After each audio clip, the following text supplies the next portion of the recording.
Hello everybody, what to do when we get no source attachment error? Sometimes when you try to view the built-in classes, we get this error.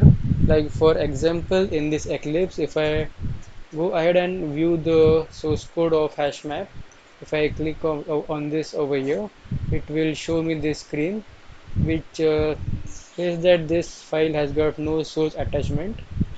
Fixing this is very simple. You just need to install JDK on your computer.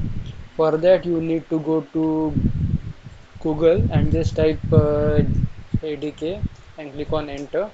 After this, you have to click on this link, and once the page opens up, you have to scroll down a little bit, click on accept license agreement, and then click on this last link over here.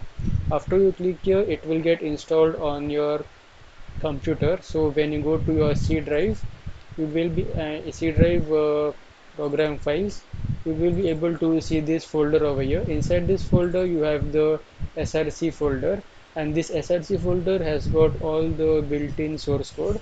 Now you just have to go back to Eclipse and click on this attach source button. After this, you have to click on external location and give the path of the src folder. And now when you click on OK, you will be able to see the source code of HashMap. So do comment below so that I will understand whether you like this video or not. Also, let me know if you need understanding of anything else. Thank you and goodbye.